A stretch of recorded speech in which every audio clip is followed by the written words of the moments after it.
세계 이곳 저곳을 보면 국경을 맞대고 있는 나라들끼리 사이가 좋은 경우가 그리 많지 않습니다. 보통은 가까이 있거나 국경을 맞대면 뭔가 좀 미묘하거나 사이가 굉장히 안 좋은 경우가 많지요. 우리나라도 그렇습니다. 가깝고도 먼 나라 일본 하면 가까운데 그래서 여행들도 참 많이 가시고 하는데 우리는 일본에 대한 감정이 참 안 좋습니다. 그렇다고 중국과도 감정이 좋느냐? 경제 협력을 많이 하는 것 같은데 중국과도 감정이 그렇게 좋은 것 같지 않습니다. 그런데 우리나라가 그럴 뿐만 아니라 우리나라보다 더한 나라들도 많습니다.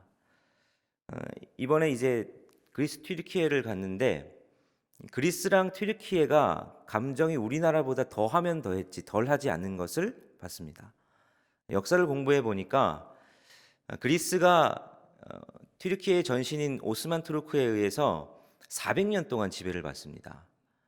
굉장한 세월 동안 지배를 받았던 거거든요. 그러니까 그리스라는 나라가 사실 정식으로 이렇게 나라가 된 지가 그리 오래되질 않았던 거죠. 400년 동안 지배를 받으면서 얼마나 억울한 일도 많고 힘들었겠습니까? 그런데 1차 세계 대전 때 이제 오스만 투르크가 패전국이 되면서 여러 나라들이 오스만 투르크의 여러 가지 것들을 이제 나눠 먹습니다. 그중에 그리스도 이 오스만 투르크의 영역들을 이렇게 차지해 가는데 이스탄불을 넘어서 앙카라 쪽으로 쭉 굉장히 많이 넓혀가면서 그동안 쌓였던 감정 때문인지 그곳에 있는 수많은 오스만 투르크인들을 학살합니다. 그래서 이 오스만 투르크에서 이제 결사적으로 민족주의자들이 항쟁을 하니까 다시 그리스가 좀 밀려납니다. 밀려나면서 뭐 누가 점령하고 누가 밀려나고 뭐 하는 과정은 있었겠지만 여전히 그 땅에는 그리스인들도 있었고 튀르키예인들도 있었습니다. 그러면서 다시 밀려나자 이번에는 그리스인들이 학살을 당합니다. 그리스인들이 학살을 당했다는 소식이 들려지자 이번에는 본토에 있는 그리스 본토에 있는 이 오스만 투르크인들, 이 터키인들이 또 학살을 당합니다. 이렇게 해서 죽은 사람이 190만 명입니다. 그러니까 어마어마한 숫자가 양국을 통틀어 학살을 당했죠. 그러니까 양국의 감정이 안 좋을 수밖에 없습니다. 그것에 그것에서 끝난 게 아니라 우리나라로 치면 이제 독도 같은 예민한 문제가 있는데 이 키프러스라는 섬이 지금은 남쪽은 그리스령, 북쪽은 튀르키예 영으로 되어 있습니다. 유엔에서는 이 남쪽만 인정을 받은 국가긴 한데 그래서 국경 인근에 가면 이 키프러스 섬에 대한 홍보 문구가 굉장히 많습니다. 여전히 그곳에서는 그들이 대립하면서 다투고 분쟁하고 분열하고 있는 모습을 보게 됩니다. 가까이 있을수록 국익이라는 이름으로 뭐 여러 가지 이유 때문에 서로 얼굴 붉힐 역사들이 많은 것 같습니다.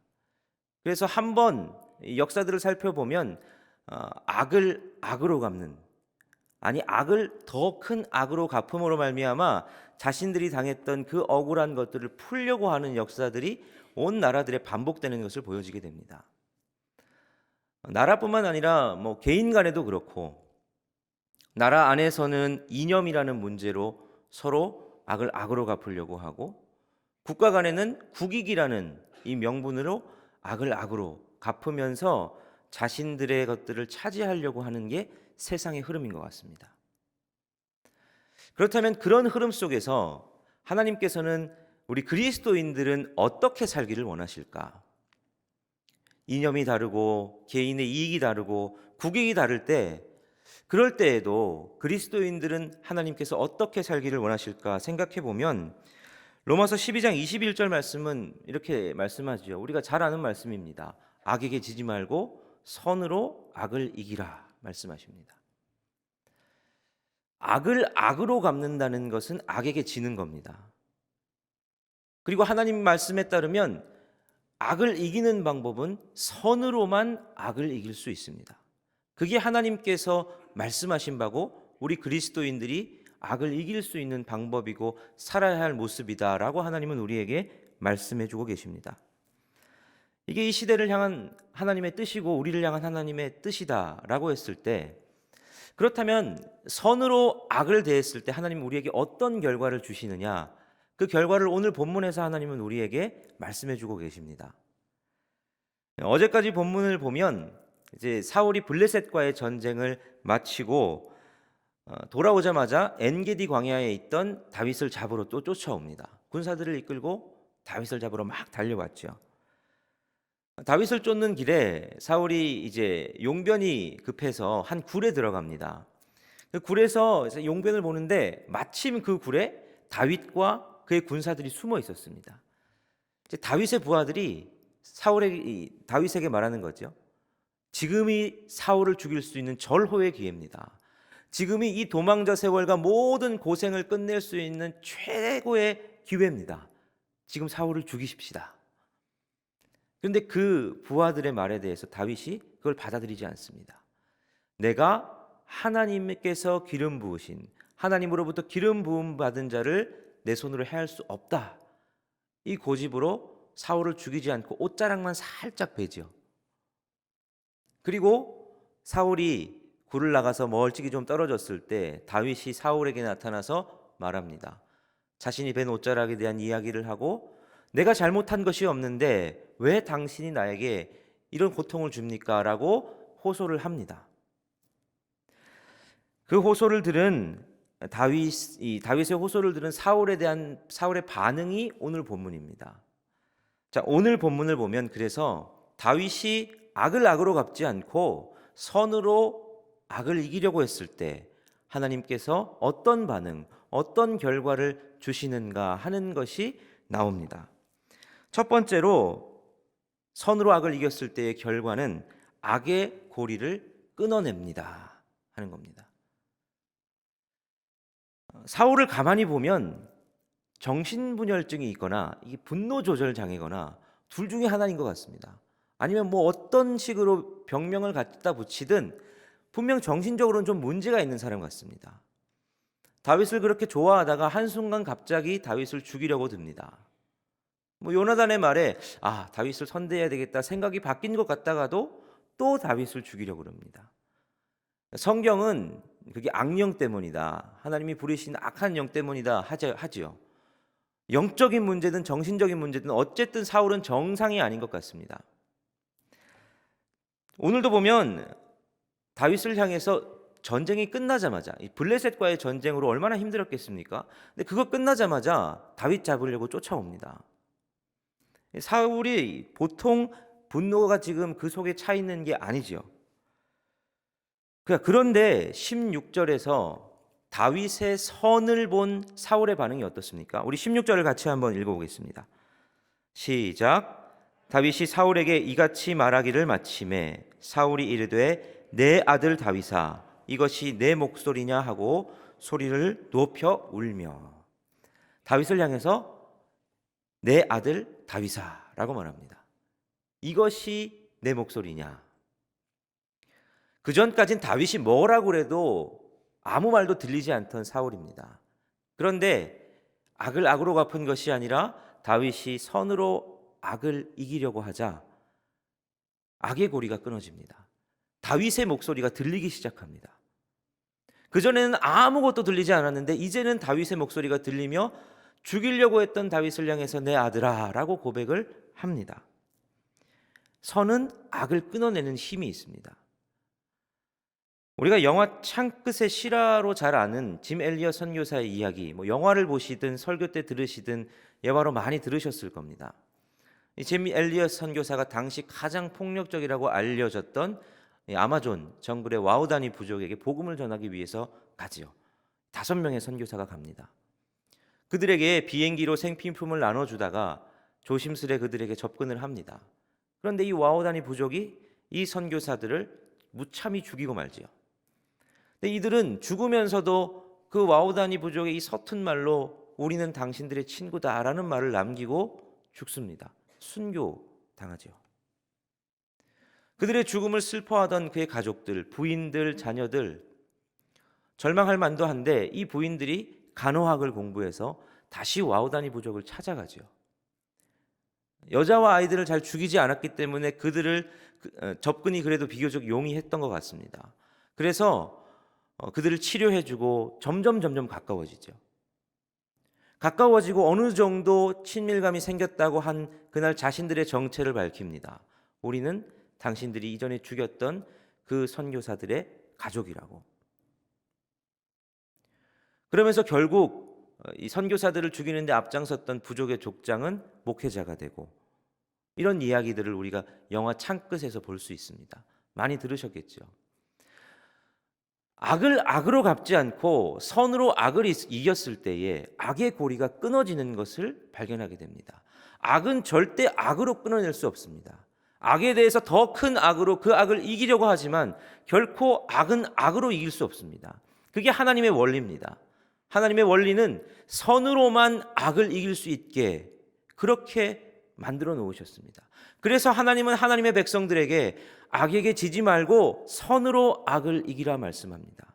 다윗이 사울을 향해서 악을 악으로 갚지 않고 선으로 악을 이기려 한 결과 사울이 제정신을 차리게 되는, 악의 고리가 끊어지는 역사를 보게 됩니다. 두 번째로 어떤 결과가 있냐면 선함을 인정받습니다. 우리 17절 말씀 같이 한번 읽어보겠습니다. 17절입니다. 시작. 다윗에게 이르되 나는 너를 학대하되 너는 나를 선대하니 너는 나보다 의롭도다. 사울의 입으로 지금 고백하는 겁니다. 이전까지는 사울이 다윗을 죽이려고만 했습니다. 근데 지금은 어떻게 됩니까? 다른 사람의 입이 아닌 사울의 입으로 다윗, 네가 나를 선대했구나. 네가 나보다 의롭다. 다윗의 선함을 인정받습니다. 원수로 하여금 그 선함을 인정하게 하나님이 하신 거지요. 하나님이 다윗의 선함을 사울의 입을 통해서 인정하신 것이기도 합니다. 사울을 살려준 다윗의 행동은 굉장히 미련해 보이지요. 당장 빠른 길은 그저 사울을 죽여버리면 모든 게 해결될 것 같습니다. 그게 빠른 길인 것 같습니다. 그게 가장 쉬운 길인 것 같고 그게 맞는 길인 것 같아 보이는데, 다윗은 하나님의 기준으로 내가 하나님께 기름 부음 받은 자를 내 손으로 해할 수 없다라는 그 하나님께서 원하시는 기뻐하실 만한 기준을 가지고 선한 길을 선택합니다. 그랬더니 사울의 입을 통해서 다윗의 선함을 인정받게 하십니다. 거기에 있던 다윗의 군사들뿐만 아니라 사울의 군사들조차 알았을 겁니다. 다윗이 선으로 악을 갚았더니, 선으로 악을 이기려 했더니, 사울의 입을 통해서 다윗이 선함을 인정받게 하시는구나라는 걸 거기에 있던 모든 군사들이 다 보게 하셨던 거죠. 그런 영향력을 끼치게 하십니다. 세 번째 결과는 원수로 축복하게 하십니다. 우리 19절 말씀, 이것도 같이 한번 읽어보겠습니다. 시작. 사람이 그의 원수를 만나면 그를 평안히 가게 하겠느냐? 내가 오늘 내게 행한 일로 말미암아 여호와께서 내게 선으로 갚으시기를 원하노라. 사울의 입으로 다윗의 선함을 인정하는 것을 넘어서 이제는 사울이 다윗을 축복하게 하십니다. 네가 나를 그렇게 선대했으니 네가 내게 오늘 행한 일로 말미암아 여호와 하나님께서 내게 선으로 갚으시기를 원한다. 다윗을 축복하고 있습니다. 이것이 선으로 악을 이기려고 할 때 발생하는 놀라운 일입니다. 그런데 여러분, 여기서 한 번만 꼬아서 생각을 해보시죠. 여러분들도 그래도 신앙생활 하신 지 좀 오래되신 분들도 많으시니 내가 내게 악으로 했지만 내가 이 악을 좀 선으로 갚아보겠다라고 실제로 실천해 본 적들이 한 번씩들 있으시지 않으십니까? 근데 그때마다 정말 우리가 생각했던 것처럼 오늘 본문처럼 내 선함이 인정받고 오히려 그 원수들이 막 나를 축복하고 악의 고리가 막 끊어지고 이런 역사들이 막 바로 일어납니까? 그렇지 않은 경우가 더 많은 것 같습니다. 말씀은 이런 역사를 우리에게 보여주시는데 우리 실제로 삶에서는 그렇지 않은 경우가 더 많은 것 같아 보여서 낙심될 때 있습니다. 내가 이럴 거면 왜 내가 선을 해가지고, 왜 내가 괜히 말씀대로 해가지고 이 고생을 하나 싶은 일들이 더 자주 발생하는 게 실제로 우리 현실인 것 같습니다. 오늘 본문을 조금 더 넘어서서 보면 다윗도 사실은 여기서 끝나지 않죠. 다윗의 도피 생활이 끝나지 않습니다. 오늘 본문에서도 보면 사울은 다시 돌아가지만 다윗이 사울과 함께 다시 자신의 집으로 돌아가지 않습니다. 요새로 올라갑니다. 여기서 사울과의 악연이 끝나지 않습니다. 사울은 또다시 다윗을 죽이려고 합니다. 다윗의 도피 생활은 여전히 끝나지 않습니다. 다윗은 내가 괜히 그랬나라는 생각을 할 만한 상황의 삶을 계속해서 살아갑니다. 그게 우리의 딜레마입니다. 그때 우리는 무엇을 바라봐야 할까요? 우리의 상황이 전혀 변하지 않은 것 같고 내가 선으로 악을 이겨보려고 애썼는데 도저히 이길 수 없을 것 같이 느껴질 그때 우리에게 필요한 것이 믿음입니다. 하나님께서 하나님의 때에 하나님의 방법으로 분명히 선으로 악을 이기게 하실 것이다 라는 믿음이 그때 필요한 거죠. 조금 더 넓게 보면 하나님은 다윗을 결국 왕으로 삼으십니다. 결국 하나님의 때에 하나님은 다윗을 인정하시고 선으로 악을 이긴 결과를 보게 하시지요. 우리의 삶에서도 그렇습니다. 때로는 선으로 악을 이기기 위해서 내 목숨을 걸어야 하는 때도 있습니다. 단순히 내 기분과 감정, 내게 조금의 불이익이 아니라 목숨을 넘어야 이 선으로 악을 이기는 이 싸움을 할 수 있을 때도 있습니다. 순교자들이 그렇죠. 자신들의 목숨을 걸어서 선으로 악을 이기려고 애쓰다가 목숨을 잃게 되는 경우들도 있습니다. 그러면 어떻게 되는 겁니까? 목숨을 잃으면 다 끝인 것 같은데. 그런데 하나님 거기서 끝내지 않으시죠. 분명 순교자들을 위한 의의 면류관을 예비해 두시고 그 순교의 열매를 통해서 어떻게든 하나님의 선한 역사를 이루어 가십니다. 그게 하나님이십니다. 그게 하나님께서 우리에게 요구하시는 믿음이고 그리스도인들의 삶의 방식입니다. 하나님을 위해서 목숨을 한번 걸어보면 하나님 나라가 이루어지는 것을 마침내 보게 하시고 우리뿐만 아니라 우리 주변에 있는 우리가 노력하고 선으로 악을 이기려고 애썼던 그 애씀이 영향력되어 하나님 나라를 이루는 놀라운 일들을 하나님의 때에 하나님의 방법으로 이루어 가시는 분이 우리 하나님이십니다.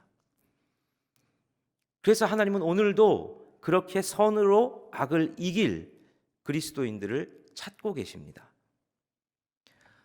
연동의 성도 여러분, 오늘 하루를 살아가실 때 악에게 지지 말고 선으로 악을 이기는 삶을 살아가시기 바랍니다.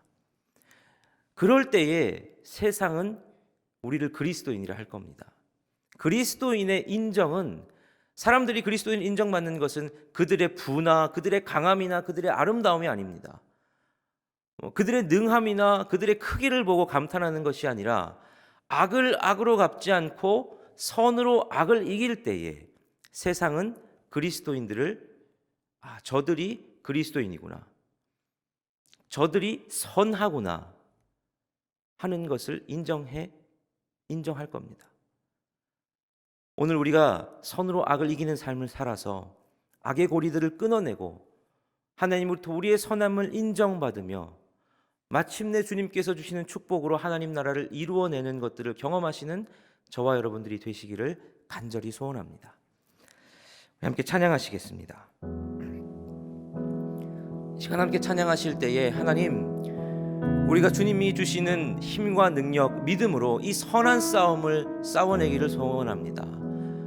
우리 선한 능력으로 승리를 함으로 말미암아 하나님께서 주시는 그 영광의 날, 세상이 우리를 그리스도인이라 인정하는 그 영광스러움을 경험하는 우리가 되게 하여 주옵소서. 우리 마음을 가지고 함께 찬양하며 나가시겠습니다.